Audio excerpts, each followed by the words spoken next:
Pernah gak sih kalian tuh mikir, kenapa ya Adolf Hitler tuh benci banget sama orang Yahudi? Bahkan saking bencinya tuh guys, ada jutaan orang Yahudi yang berujung meninggal. Ternyata kebencian itu nggak cuma sekedar alasan politik teman-teman. Soalnya sudah dipupuk sejak Hitler tuh masih kecil. Lebih dari 6 juta orang Yahudi dibantai secara sistematis waktu zamannya Hitler. Ada yang ditembak, ada yang disiksa, ada yang dikirim ke kamar gas, bahkan banyak juga yang jadi kelinci percobaan.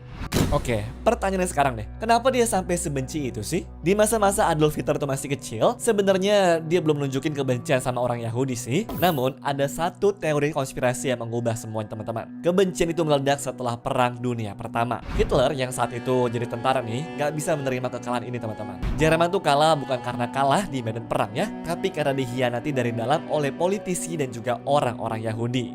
Mereka dituduh membocorkan rahasia militer dan sengaja membuat Jerman jadi kalah. Meskipun gak ada bukti-buktinya nih, Hitler 100% percaya pada teori ini. Baginya, ini bukan lagi soal kalah perang teman-teman. Ini adalah soal pengkhianatan yang harus dibalas. Sejak saat itu teman-teman, obsesinya untuk memusnahkan musuhnya ini menjadi tujuan hidupnya. Dalam beberapa tahun aja nih guys, lebih dari 6 juta nyawa berakhir melayang. Bagi dunia ini adalah genosida, tapi bagi Hitler dan juga pengikutnya, ini adalah langkah pencegahan agar Jerman tidak dikhianati lagi. Ya, setelah masa-masa Perang Dunia berakhir, banyak orang Yahudi yang diusir dari Eropa nih guys, dan mereka pun pindah ke Palestina. Iya, tempat yang akhirnya menjadi konflik sampai sekarang. Dari sini banyak orang juga percaya tuh kalau waktu itu Hitler nggak buru-buru ngambil keputusan, mungkin Jerman sekarang ya bakalan kayak Gaza kali ini. Kenapa bisa sampai kayak begitu?